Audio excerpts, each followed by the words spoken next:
All right, hello everybody. We're starting our Thursday webinar. We're starting 3 minutes late, shame on me. But let's face it, these are exceptional times. These are special circumstances. I'm sure you're having lots of fun with online education at the moment, getting your students to adapt to the new classroom atmosphere, and you getting used to as well the new teaching style, the new atmosphere. As I said, and Artem Morozov was really great with that as well. There are a few other people, a few trainers that I've heard repeat that a few times. It's very important to remember that yes, teaching online is different. It is not impossible, it's just different. There are things that are not going to work. There are things that you usually do that work like a charm, that you know are very effective. Hello, hello. Sorry, I'm answering messages at the same time. There are things that you do usually in your usual classroom that are not going to work online. It's a fact. Don't give up, okay? It doesn't mean you failed. It means that this particular activity failed, and you need to learn. You need to get used to it. It's a different kind of classroom management. It's a different kind of teaching as well, and it's a different type of activity that will work on there. I'm sticking to my system, the system of P1, P2, P3, steadily marrying accuracy and fluency and building them up together by building reflexes and regularly testing accuracy and fluency. It works. It continues to work. Just the activities we can do with our students online are going to be different. And they also have to adapt to whatever technology we're using, Google Meet, Zoom, Skype, whatever you're using. The minimum you need is the ability to share your screen and the ability to chat with students. It shouldn't just be oral, but students should be able to type. Anything extra is great, but is not essential. I've talked about Google Meet before. Google Meet, the advantage that Google Meet has are the captions. They can actually do live subtitles of what you're saying while you're saying it, and it's very, very accurate in English. French, Russian, I think other languages will take some time. Google started with English, and it's very precise in English for now. Zoom, the great advantage of Zoom for breakout rooms. You can pair students up, you can group them in little rooms, little virtual rooms where they will be and they will not hear or be distracted by others, not in their group. That is ideal for group online lessons. Honestly, the breakout rooms, that is great. Today, we're gonna talk a bit about some lessons, activities that we've had this week that worked or others that didn't work. I want to show you a few new types of activities that Tom and I have developed specifically for online teaching, because there's some groups, there's some levels, the students are struggling to adapt. I think you've noticed there are loads of materials online that we can get that are basically P1s, fill in the blank activities, things like that. And online teaching can quickly become a summary of that. A lot of filling in the blanks and things like that, students doing activities, typing in activities, and the teacher correcting live. But that's really not taking advantage of the best sides of online education. There's actually a lot we can do to work on fluency as well online, and that's what we're going to do today. So the first activity I want to show you is something that we developed for lower level students, and it's loads of fun. We're going to find it in Fluency.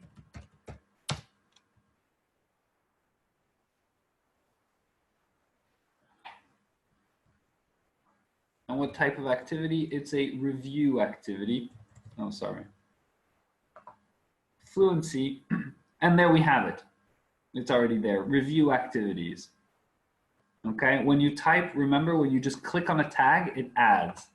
So you unclick it, it disappears. You click P3, it adds to the filter. You click A2 level, it adds. So you click on these, and it filters and filters and filters.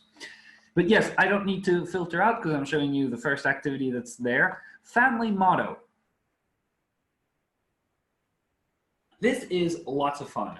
Family motto is a great review activity because you're going to be able to adapt the questions and the answers that your students give to whatever you want to revise. Family motto, the principle is very simple. We're gonna have various characters.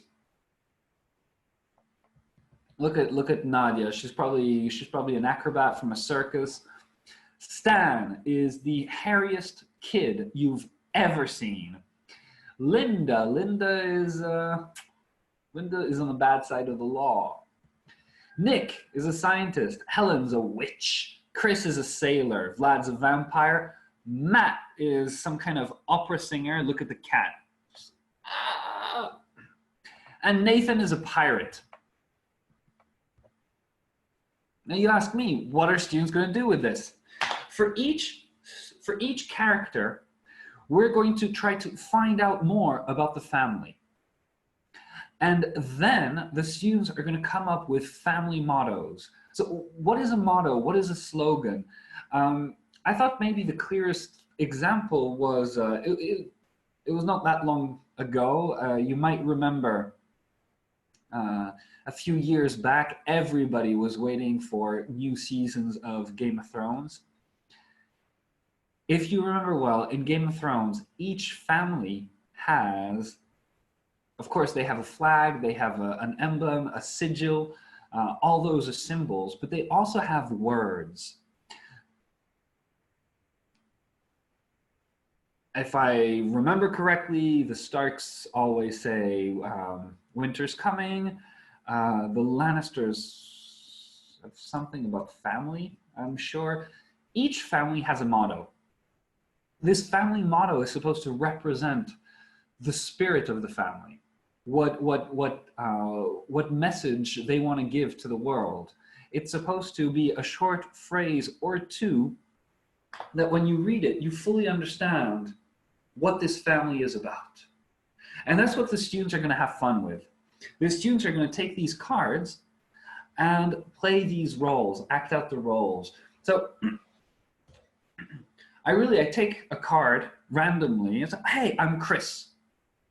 So you all look at Chris. Chris, you're a sailor. Okay. So first step is the students asking questions. So I'm Chris, and in my group, other students are going to ask me questions about my family. So Chris, you're a sailor. I guess you don't see your family very often. Well, actually, you know what? You're absolutely right for most sailors. Most sailors sail on their own. Their family stays in one port, in the original one, where they're from. The sailor goes around the world and comes back, stays there for a few months and again. But you know what? I'm Chris, and I decided to go way beyond that. I have my own ship now, and my family is on my ship. And when I say family, I mean all family. Grandparents, parents, aunts, uncles, cousins, everybody. And so the students elicit a few questions. You can go, depending on the level of your students, you can expand this to more and more questions. You can tell the students, I would say A2 level, tell students, okay, 3 questions to try to understand what the family is about. And you can brainstorm questions before you do the activity. Higher level students, once they're at B2 and above, just give them time. Give them 3 minutes to find out as much as they can about Chris's family. And then, because the family motto doesn't have to be designed only by Chris, and then that group, having found out a lot more about Chris's family, sits down together and brainstorms. So Chris, we need a family motto for your family, Chris. Well, you all live together. You're all on this boat traveling the world. So Chris, you told us you mainly travel seas, not oceans, right? Okay. And so through this discussion, they're going to come up with a family motto, a bit like in Game of Thrones. Winter's coming, Lannisters always pay their debts, and there are others. I don't remember the exact mottos, the exact slogans, but these are just words for the family. I've practiced this activity already 3 times now with 3 different lower level groups. Actually, one was an individual. It worked like a charm. I used this to focus on narrative tenses for one group. So basically, we focus the questions on the past. When was the last time you saw your family? What did you do for family Christmas? You see, these questions are the same. They're all, we brainstormed them before. These are good questions to find out more about the relationships in the family, how close the family is, and what their habits are, but focused on past tenses. What did you do for your last family Christmas?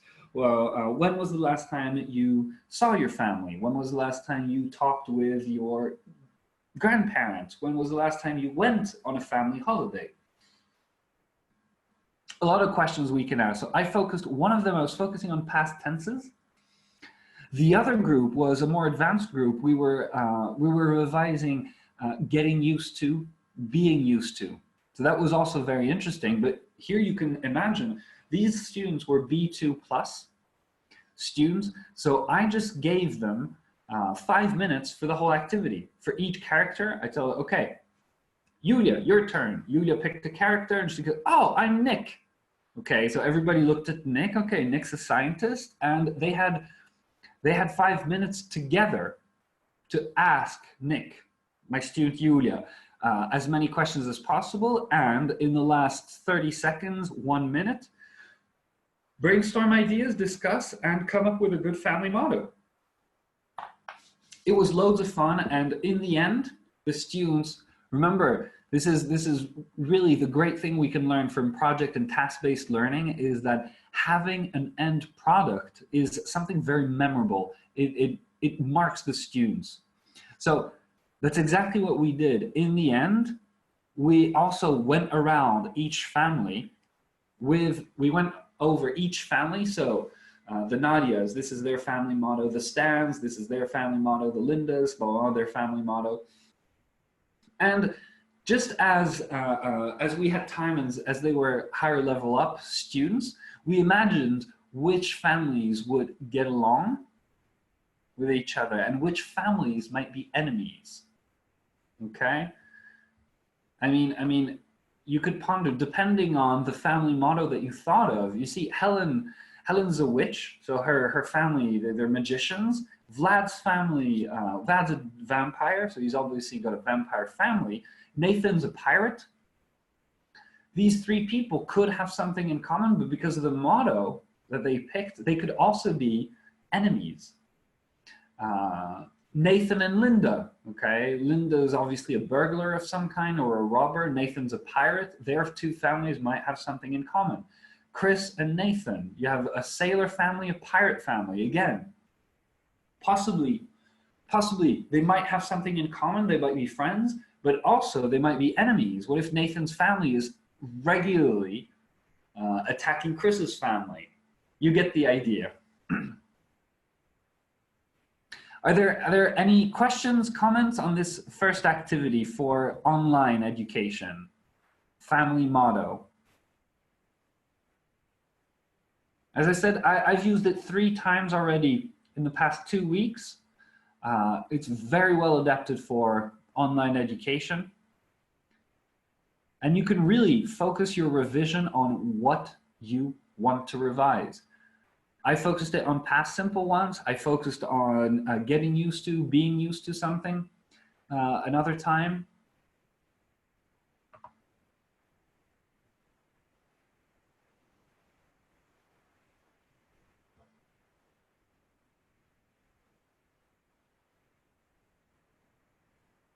Okay.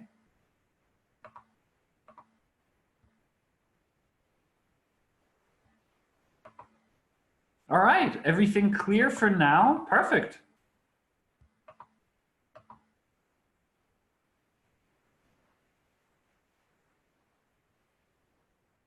All right, so that was family motto. It's easy to find. You search for Fluency here. You can also review search for review activities in a target language. That's very useful. You can quickly filter out activities that way. Okay, let's start from the start. So nothing selected. Next thing I want to show you is called Chatbox.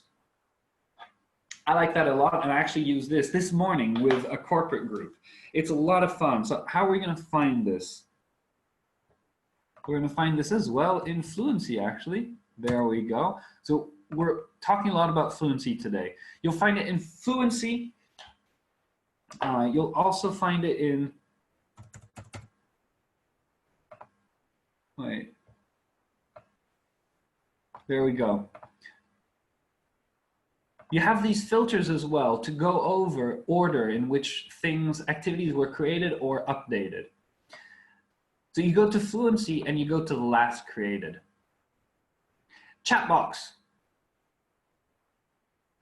Now we're going to go over Chatbox, and the first thing you notice is that there's a number 1 in front of each one because we're going to develop a lot more of these. They work like a charm. It's really, really, really solid, very, very good to develop Fluency online. Now you see, it's called Fluency. It's called also typing skills. So students here, this isn't the case where you can't put your students in pairs and groups like that for speaking activities. What you can do is have them chat together. They can type as a chat, as if they were typing in WhatsApp, Telegram, online, anything like that. The students here are going to chat. These are very similar activities to our usual convince, shock, brag, idiot, those type of Fluency activities. You'll see that each card is a conversation starter. But also, the first thing you notice, the second thing you notice, because there was also already a first thing you noticed. So as I said, you have the chat box. The first thing you notice is the number. It's number 1 because there are a lot that are going to come in the coming weeks. The second thing you notice is that there are different levels. We're developing these for different levels, and we're going to show you exactly what it's all about. This morning, let me show you the one I used this morning. I believe it was B2 Plus for my group.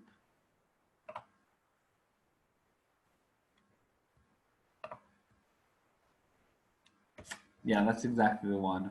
Perfect. So, as I said, different levels will initiate different kinds of chat. What we're going to do here, the fun part, is that students are going to react spontaneously, just as in convince activities, shock activities. What else do we have? Brag activities, idiot activities. There are so many Fluency activities. The common task of all these activities is to get students to react spontaneously. We need our students to develop this knack, this ability to react. We're not giving them time to prepare here. Really, the task is for them to access the knowledge and the skills that they have right now. They need to develop this skill. It's very important to develop in our classrooms, online or offline, because that's the way the real world works. There are very few situations in real life when we have time to prepare what we're going to say.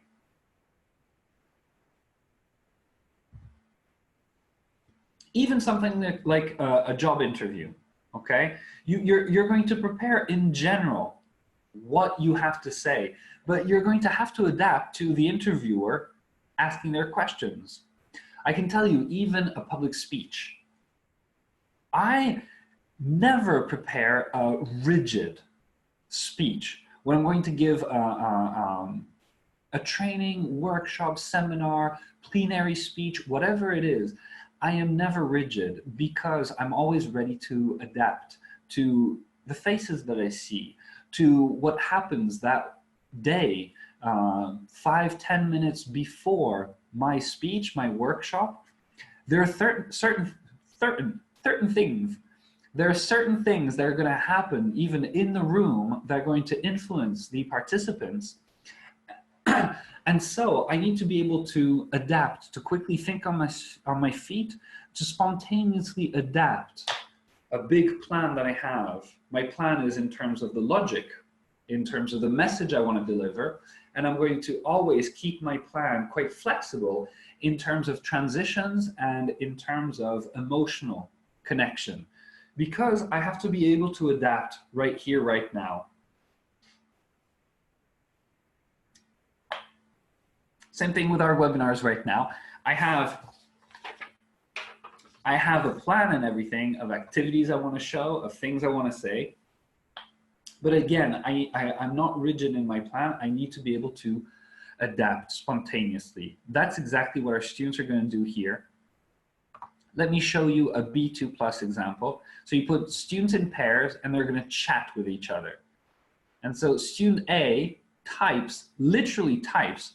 They shouldn't change the context at all. Write me to learn more about our latest sales. Student B just needs to react in whatever way. It was great. This morning I used this one, and my students, corporate group, so these are IT guys, they're colleagues. Some of them are IT guys, some of them are in marketing, some of them are in customer service. We had some very different reactions. So write me to learn more about our latest sales. Some people reacted as if it was a bot writing to them. They said, this is not personal at all. It's probably just a bot writing to me. There are others that wrote as if they were colleagues and they were using very formal language, but then other students that reacted in a very informal way pointed out that in this case, in the case of a chat, it's not like an email. We can't start our chat by saying dear and finishing with have a great day or something like that. A chat is more spontaneous and is also more informal. So students are going to play with that exactly. And you'll see that the different contexts we give them opportunities to play with it in different ways. I had some students, for example, at number 2, enter a contest to win a free phone right here to find out if you qualify. I had a pair that pretended this was a scam. So student A wrote in the chat, enter a contest to win a free phone right here to find out if you qualify. Student B replied, oh, that's great, that's awesome. Hope I qualify. And then student A typed in, so you put, in parentheses, you put 30 minutes later. Oh, sorry, I was hacked. I hope that you didn't give them any personal information. And student B started reacting. What do you mean you were hacked? This wasn't a real contest? No, man, no, of course it wasn't a real contest. Do you think I would really write to you in this way? Oh, that's terrible. Student B replies, that's terrible, it's terrible. I really thought it was you. You asked for my passport details, I gave them to you. Student A replies, oh, Jesus. Okay, let's call the cops. And they were chatting in this way, in a very natural way. So you see, they had different ways of reacting. And in each case, the students are developing very, very strong natural fluency. All you need to do as a teacher is provide feedback. We need to get these chats. So what I did this morning, my IT students, they were chatting on, I forget which one, WhatsApp or Telegram, and they would just do a screenshot and send it to the rest of the students. Another way to organize it is just to do a Google Doc. So you have an online shared document that students are going to type in. And that way there's no need for a separate chat and you can watch live what's going on.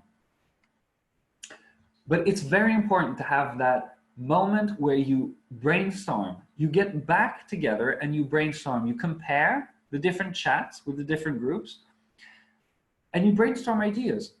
Okay, your conversation was very informal. You were two friends and one of you thought that the other got scammed. So one of you is trying to be helpful, the other one is freaking out.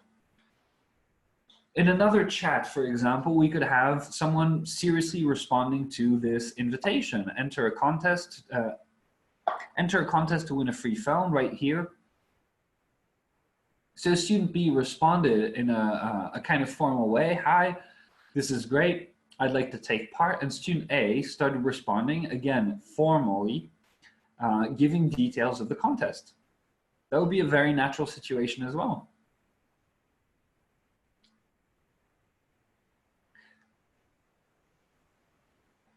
I highly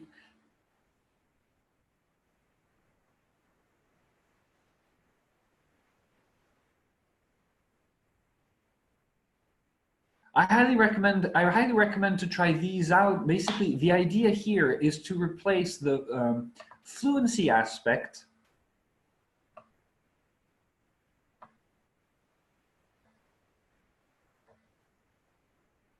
All right, concrete examples help, yes? Yes, as I said, it's really this type of activity is about developing fluency, and it can seem it can seem passive, it can seem strange without the example maybe. It's really important. You need to explain to your students that they're going to work on their fluency just in a different context. Fluency is not just about speaking. Fluency is also writing.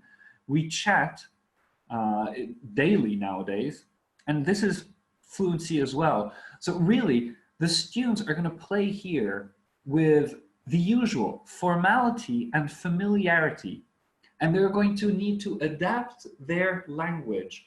The words that they choose, the grammar that they choose, is going to create different reactions.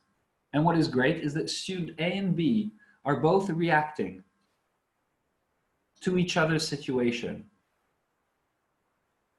They need to react to what they read. I had most of my groups this morning were very good. They clearly replied, okay? They heard the tone of the previous message and they replied in a similar tone to make the original person feel comfortable. There was one group that sometimes struggled with that. One of my students, and you might recognize those students. There are some students that I would describe them as perfectionists. They're usually quite strong. I mean, if you give them a task on their own, a writing task, an essay task, something like that, they'll probably be one of the strongest. Now, if you give them a communication task, you're going to grade them very well. They're going to do very well on accuracy and on fluency. But remember that when we give a task to students, there's a part of the grade goes towards accomplishing the task. How well did they reach their communicative goal? Whatever it was. And those perfectionist students, they're brilliant on their own. Sometimes I've noticed that they have a lot of trouble adapting and listening to others. And listening, it's because listening, they think that listening is just about listening to the logic. So they just try to listen to the logical plan of what the other person is saying, and they reply to that. Human communication is a lot more to do with listening to the emotional the emotional context that your counterpart is in. And those students struggle with that. So she produced some amazing language this morning. She was really producing she was writing the longest messages in the chat. She was using the most advanced grammar, the most advanced vocabulary. And yet I had to tell her to calm herself down because I told her, you're going too far with this. I know you're brilliant and I know you're very smart and I really feel it in your writing. But right now, you know what? If somebody is writing to you using contractions like gonna, wanna, kinda, shoulda, and you're replying using C2 level grammar and vocabulary, you're putting a huge gap between yourself and the other person. And the other person is not going to want to communicate. So what happened in her chat, it was the chat, if I remember correctly, was the first one. Write me to learn more about our latest sales. And she replied to that in a huge, long chat message, and it made her counterpart, student B, just reacted very quickly. Okay, great, gotta go. And that was very natural of him, actually. It was very natural of him to just try to escape the conversation. And my student Sasha was asking, but why? I tried hard and everything. Well, it was the perfect example to show the entire group. Sasha, yes, maybe you even tried too hard. You're a perfectionist. You're trying too hard here. Listen to the state of your counterpart. Listen to the language they're using. The response that you gave him was not at all what they expected. It made them feel uncomfortable and they tried to get the hell out of here, basically. Yes, there are a lot of these students. I agree. Those perfectionist students are wonderful. I love them for the hunger that they have for homework and for more knowledge. But the key word here is knowledge. It's exactly that. They eat up knowledge, but they don't always transform the knowledge into a skill. So they're real knowledge eaters, knowledge devourers. So that's Chatbox, and we're going to publish a lot more of these activities because really, I used them this morning with my corporate student. I've been using these kind of Chatbox activities over the week with different types of students, and it's a great way to work on fluency without making it awkward online. Really, just set up a chat. That's it. And the students, because they're chatting back and forth, there's no preparation time, there's no waiting time. It's just you read a message, type an answer. The other student reads your answer, types an answer. You read that answer and you type an answer. And naturally the conversation is going to wrap up in about a minute or two. Because they're typing, I've seen some students, just because they're slow typers, I've seen some students take up to 5 minutes for just one of these chats. But that's just because they're typing slowly. They'll get better as we continue all this online education. Lots of typing. Sorry, I'm just venting. So that's it, chat box. Do you have any comments, questions on chat box?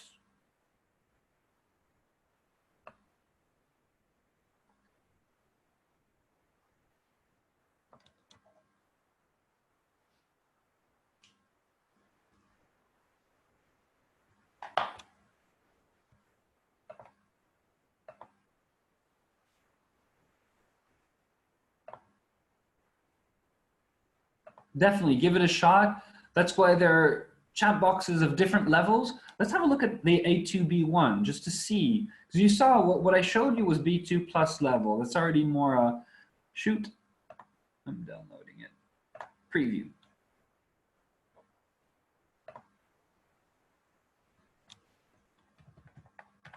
There you go. This is more adapted to A2, B1. Right here to order your pizza.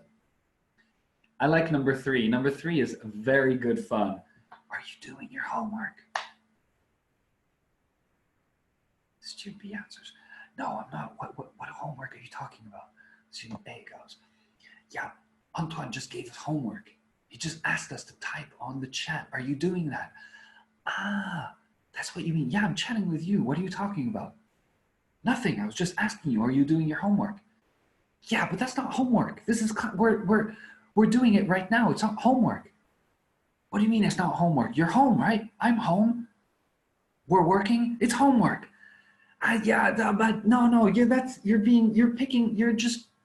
you're playing on words right now. Yeah, yes, we are both at home, and yes, we're both doing we're both doing work. That doesn't mean it's homework. Homework is the activities that Antoine gives us to do after the lesson is over. That's homework, technically speaking. Well, let's agree to disagree. I think homework is also the work that we're doing right now because we're home, and they have fun with it. They're just going to have fun with it. Of course, some students have a sharper, more pronounced sense of humor and are going to find little things like that, really play with the language, play with the words. Others, it will help It will help develop that creativity in them. They're going to, because remember, it's very important to have the feedback loop. At the end of this, you get the students back together, and it's not just you look at the screenshots. All students should look at everybody's chat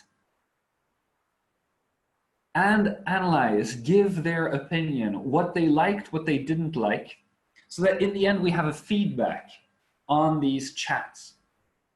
And really you'll see that your students are going to listen to each other's, pay attention to each other's ideas, reflexes, how they react, where they look. And you'll see that all your students, thanks to this, are going to develop some kind of common sense of humor in English. They're going to develop an ability to quickly look for details. It's great fun. I highly recommend it. Chatbox. So let's move on. Let's move on because we have a lot of new activities. Chatbox, give it a shot. So let's get back to next one. Ooh, something that I love. I wanted to show you this next. So again, very important to understand and to play with our search system, okay? Because there are a lot of things in there. It's very powerful. We're gonna work on making it simpler, but just our website, that is something that makes Tom and I very proud. Honestly, there's enough materials on our website for you to go for 6-9 months of online education without any other input. It's really great. And I want to show you right now this kind of exercise, this kind of activity that we've started developing.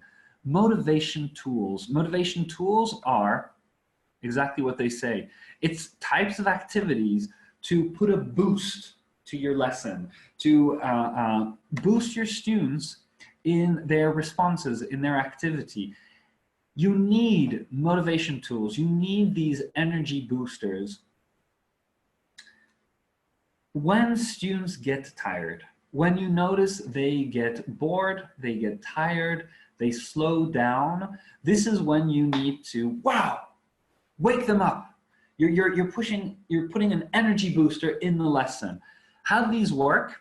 We know that if we need an energy booster offline, we can quickly go to our card games. You know, all those P2s, the short answer race, tense build, things like that. So you can do these online as well.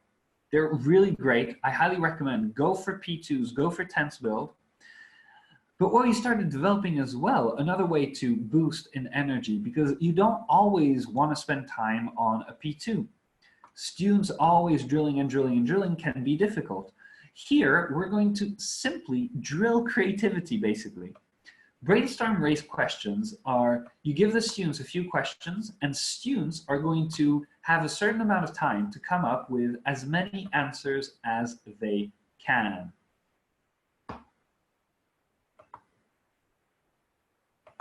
Sorry, I was reading a comment. Thank you. So let's have a look at brainstorm race questions B2+.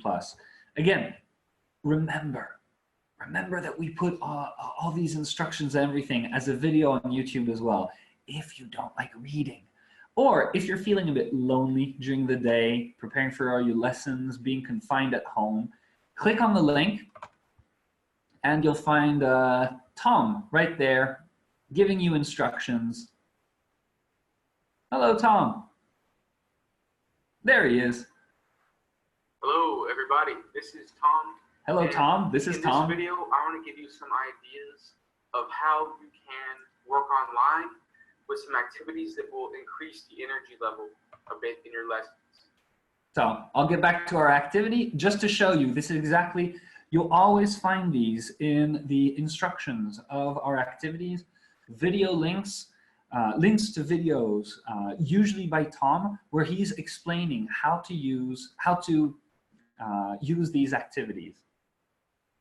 So we're going to go into details here together now. There are different procedures, of course. There are different options that you can use. One requires no preparation at all. The other requires minimal preparation. Isn't that beautiful? So Option 1, alphabet brainstorm. You give the students a letter, give a time limit. How many words can you come up with that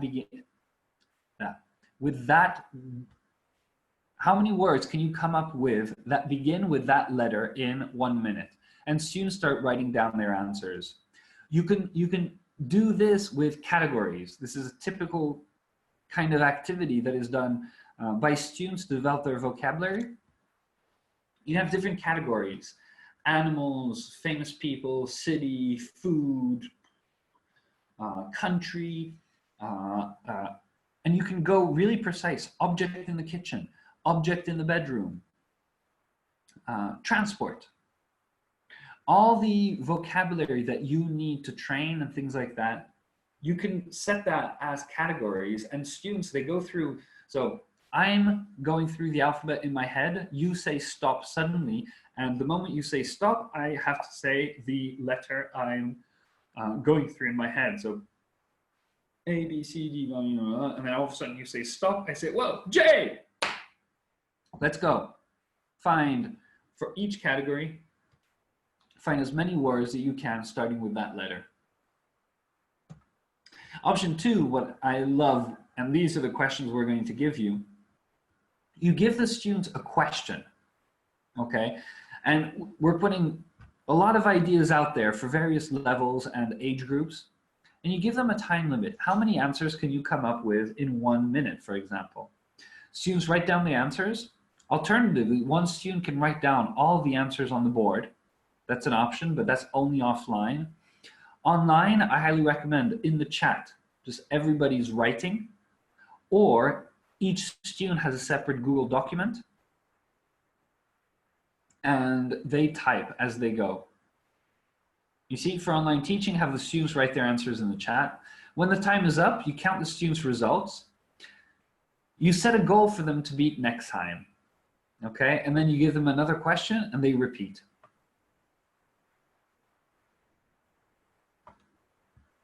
Let me give you an example of questions. So this is B2+. How many sharp things can you think of? What can a bird do that you can't? What are some things you could find when you dig a hole? Where can you find inspiration? In what ways can you use an old cell phone? What are the advantages of living in a treehouse? There you go, 6 questions. Do you just start on one, all right? Let's say, for example, we start on, we're gonna start in number 5. Number 5, in what ways can you use an old cell phone? Go! And you, my students, are starting to type in the chat every idea you can come up with, how to use your old cell phones. At the end of the minute, the alarm rings, I tell you to stop, and we have a little feedback round, okay? Who had the most original answer? Who had the funniest answer? Who had the best answer, the most realistic answer, the most ridiculous answer, whatever you like. The most old-fashioned answer, the most modern answer. There are a lot of categories you can have. That's brainstorm race questions. Very, very, very good activity to boost the energy in your lesson. This is the kind of activity that I like to use once or twice, maybe 3 times in one lesson. And it's just gonna come up once in a while.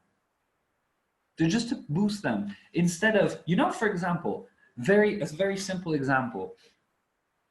You give a grammar presentation. And instead of going through the typical illicit concept check questions, give your students 2 or 3 questions like that, using the grammar that you just presented, and ask them to come up with as many answers as they can. The answers that they are going to come up with are not based on the grammar, okay? The grammar is just part of the question. The answers that they'll give you are just nouns, for example. I know. You just gave a presentation on used to, be, get used to. Be used to, get used to. What is something that is difficult to get used to once you start living in Russia, for example, and the students come up with all their examples. You see that their examples are just going to be nouns or short phrases. They're not going to need to use get used to. So it's a good way, brainstorm race questions are actually a good way to do concept checking online. The students are not concentrated on the grammar. You're completely distracting them because of the time components. They're like, 1 minute, 1 minute. Okay. What do you need to get used to when first coming to Russia? Well, the weather. It gets pretty cold. Daytime, nighttime. I mean, if you're high up north, it's going to change during the winter and the summer. It's not comfortable for everybody. Come on, other examples. The marshutka. I love marshutka. The marshutka stops. It doesn't matter if there's a bus stop or not. It can stop wherever you like. What else do you need to get used to quickly when you come to Russia first, huh? To the fact that there are no bears on the streets. And most people don't know how to play the balalaika. Fact. It takes some getting used to because, you know, you're coming in with your habits and your ideas. So you get the idea?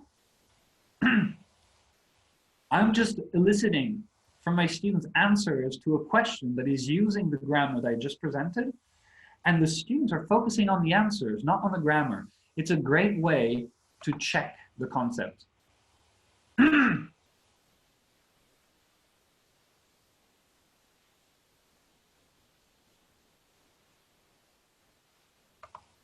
Perfect. Glad you find it useful. I agree. If you want to share with ideas, please do. Anybody who has an account on our website, at the moment it's free.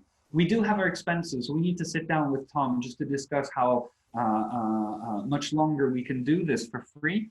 But anyways, for the time being, they're free. And these free webinars every week, you'll get invited to them if they're on the list. You can also share them. Share the invitation. So these are brainstorm race questions. This is how we adapted to this problem of concept checking online and also of energy levels. We noticed that when you're online, it's not the same thing. We're used to infusing energy in our students offline. It's easy. I do like this classroom management because I'm pretty physical. I like moving around. I like standing up sometimes. I like miming during the lesson.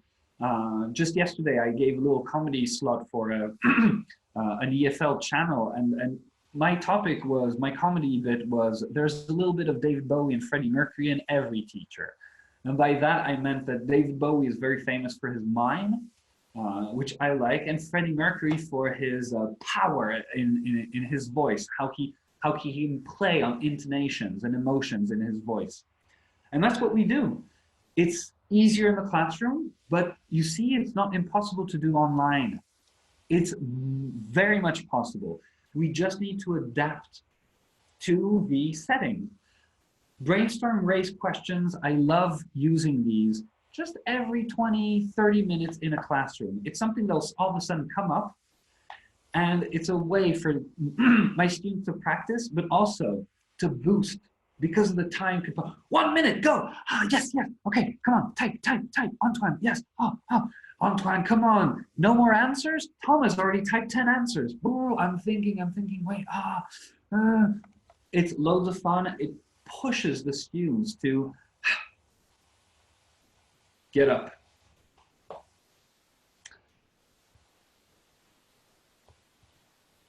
Well, I'm thinking about that actually. As a side note, I also talked about the fact that, you know, teaching online, we can easily find ourselves laid back in the sofa.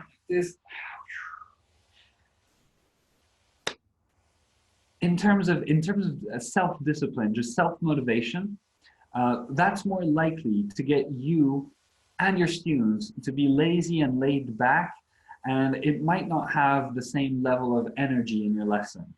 So if you notice your students in that position, ask them to stand up, to sit up. It'll be good for their energy level, and you'll see a difference in your lessons. So those were brainstorm race questions, a few energy boosters. You see, you can just click on energy boosters and it adds itself to the filters. Awesome. We're gonna unclick energy boosters. We're gonna unclick motivation as well. Ooh, 5 minutes. Last but not least at all, something that I really want to show you. Very important. And I'm not going to do this in 5 minutes for sure. So never mind, this is important. So we're going to do a bit more than just 5 minutes on this.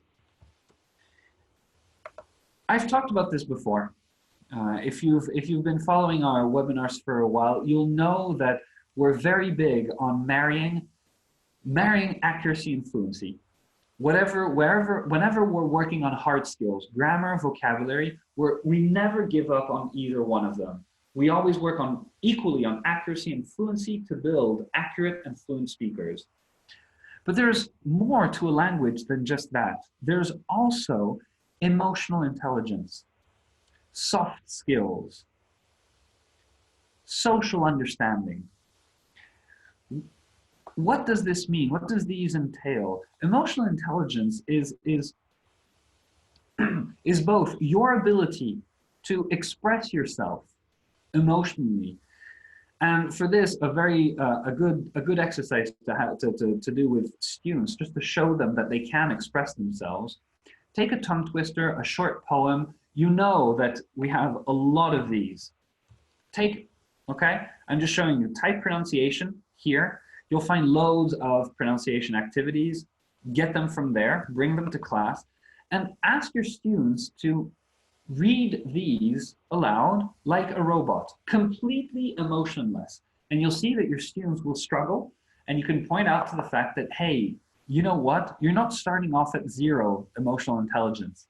You have emotional intelligence. We need to help you develop it in your second language, because what is obvious in Russian might not be obvious in English.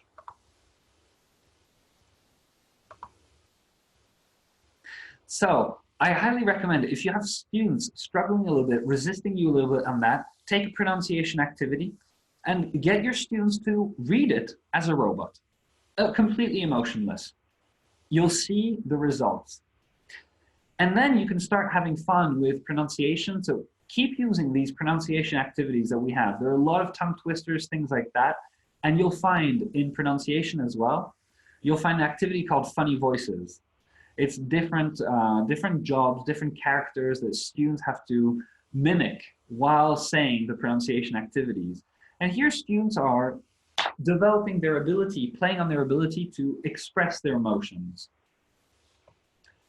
in a normal human way. Now, I want to show you a type of activity, a new type of activity that we call short note, that is going to work on the second part also of emotional intelligence, reading emotional cues from others and adapting to that. So short note, this is type of activity. It's a P3. Social understanding, P3. I'm going to find these. There we are. So remember, a P3 type activity is what we've mainly done today. The ideas are conversation starters, and students need to communicate. In short note activities, students are going to write a short note, okay? It's a small postcard, for example. But we're going to give them one note to write in 5 different contexts. And students are going to play with that. You can do this in different ways. You can have students do it for homework. You can brainstorm, and you can do it in class. I like to do number 1 in class, brainstorm it together. Then 2 and 3 in class, but students do it on their own. And then 4, 5 for homework. Let me show you this example first. So first note, oh, this is the one I did this morning. First note, so I wanted my students to write a birthday note from one sibling to another. So the context is very clear, okay? Me as a student, I am writing happy birthday to my brother or sister. Okay, clear. And then, as you can see, there are 5 different emotional contexts. Number 1, I asked to brainstorm in class together. I told guys, now let's imagine, yes, you want to send a birthday note to your brother or sister, but you need to know this. You've been estranged for years. No details why, it's maybe not important. You haven't talked to each other in ages for some reason or other. You might still be angry about it, you might not be, it just happens. The sibling writing, so you, the student, wants to rekindle the relationship. So we started brainstorming, and it was very interesting because actually, you remember I told you that the more perfectionist students immediately got into the logic of the idea. They immediately went, okay, I wanna make peace with my brother and sister. So I wanna write about the problem that occurred. I want to explain myself, showing that I understand his or her position, and I wanna insist on the fact that, you know what, let bygones be bygones, or let's bury the hatchet. So they were even starting to brainstorm expressions, collocations, slang, on these things, to bury the hatchet, let bygones be bygones, to say, forget about it, basically. And she very quickly went in all that logic until one of the other students said, well, I think we shouldn't forget that this is a birthday note. So you see very different kinds of intelligences. The first student has a very strong intellectual intelligence. The second student came in with a very good emotional intelligent comment. He said, well, wait. I know my goal in this activity is clear, but first thing I want to think of is the goal of the other person. It's their birthday and they're getting a note. What do they expect and what do they want to read? And it was a great brainstorming session because everybody could benefit from that process of thinking first, okay, what does the other person expect and what do they want to hear? Step 1. Step 2, what is our goal? We want to rekindle the relationship. At no point is it explained that we want to actually talk about the situation that happened many years ago and discuss why we became estranged. Maybe, you know what, sometimes just time helps. Time passed by, maybe we don't want to talk about it. And this led to the third step, which was very simply drafting a note. And everybody drafted different notes, but they were all very good because we thought about this. Emotional intelligence. What does the other person expect? What does the other person want to read? Then think about our goal, and then think about how we can draft a note that joins both goals, that makes everybody happy. So we did that in class, brainstorming together. If I had noticed that my students struggled a little bit, I would have done number 2, in class, brainstorming together as well. But they did really well, so I asked them quickly to do 2 and 3 in class as well, but no brainstorming in groups, this time in pairs. And then 4, 5, they're going to prepare for homework. So you see, you have 5 emotional contexts, and you can really play with them. Number 1, definitely brainstorm with your students. Number 2, if your students are struggling, brainstorm with your students again, but maybe give them less time. If your students were not struggling, number 2 and 3, put them in pairs, students in pairs, and brainstorm and do it in class. 4, 5, homework. Look, I like note 2. A thank you to a teacher from a student for a great course. Wouldn't that be wonderful? Emotional context. The student doesn't want to write the message. His or her parents are making him or her do it. I like that one. 2, the student failed the class. 3, the student failed the class in the first semester, but really grew and learned a lot after some encouragement from the teacher. So these are 3 different emotional contexts in which you can practice, again, a thank you note from a student to a teacher. All right, we didn't, timing is fine. Perfect. You're absolutely right.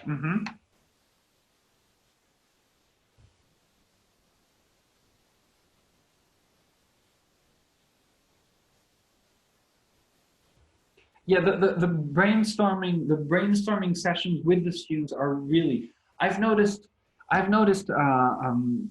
emotional intelligence is something that we can only develop together.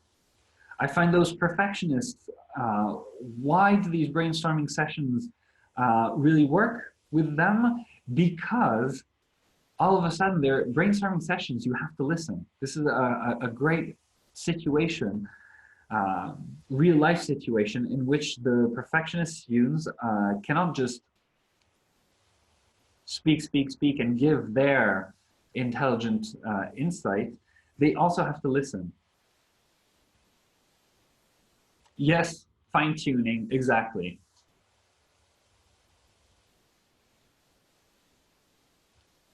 I agree with that too. These types of activities are great for us teachers as well.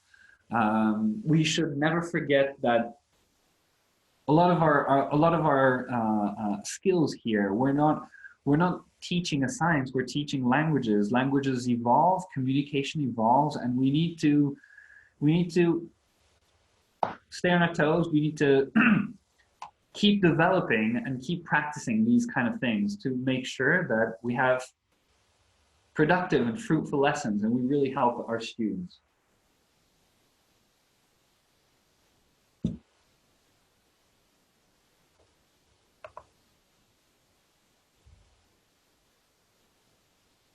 You're welcome. You're absolutely welcome. I think Tom and I repeat it too much maybe, but we love what we do. Creating activities, teaching, number 1. I mean, Tom and I are not stopping teaching. We're teaching. I had lessons this morning. I had a full day yesterday. I think I had 8 academic hours, 10 academic hours of teaching, something like that. On Tuesday, it was mainly material creation. But yes, teaching. We love creating materials and we love teaching, so the teacher training is a natural extension to that. I really love teacher training sessions, and I hope we'll see how things evolve with this pandemic and everything, because I look forward to starting our teacher professional development courses in person again, not just in our school in St. Petersburg. I like to travel. I'm always happy. For now, it's planned and it's happening. I'm going to Tomsk beginning of June to give a TPD course there. I hope we can do that. We're going to organize TPD courses online, of course, but I like the in-person attitude. I know there's some very nice people in Perm who I talked to. They're interested in inviting us for a TPD course as soon as the pandemic is over. I saw Irina from, you're talking about Nizhny Novgorod. I haven't had any invitation. Well, it's also because of the pandemic probably. But yeah, it would be entirely possible to go to Nizhny, for example, Perm. As soon as the pandemic is over, as soon as we're allowed to travel, I'm back to traveling. If you want to organize teacher professional development courses in your city, we can talk about it. Just send me an email. I have the impression most of us today live on the webinar are directors of studies, if you're asking me about this. No, again, a teacher from Kursk. I have to admit, I have to say this. what is happening in Kursk? Why are there so many English teachers, and why are you everywhere? Honestly, the first time I noticed, I think, was last summer at the Dmitry Nikitin School conference. I met a number of teachers who are from Kursk. One of them was first to come to St. Petersburg for my Building Fluency Teacher Professional Development course. And you know what? Since then, there have been more teachers coming from Kursk. I had, just before the pandemic started, I had one last teacher training course here in St. Petersburg. And there were three teachers from Kursk, one online, but two that came to St. Petersburg. So I haven't been to Kursk yet. I'm kind of curious to see what's going on in Kursk. But yes, Nizhny Novgorod as well. I can't wait to go back to Perm. Perm is lovely. Can't wait to go back to Perm. I'm going to Tomsk for sure. Let me know. Just if you're interested, let me know. Just send me an email. All right? All right, I'm going to have to close our session now. But yes, we're going to continue this next webinar on Saturday. We're going to be talking about pretty much similar things, new activities. So join us. You're absolutely welcome to join us on Saturday too. Have a good Thursday and a good Friday. Good luck with your lessons. Good luck with your work for the rest of the day. And take very good care of yourselves. It's very important at the moment. Take good care of yourselves. Be careful. And talk to you on Thursday. Bye-bye.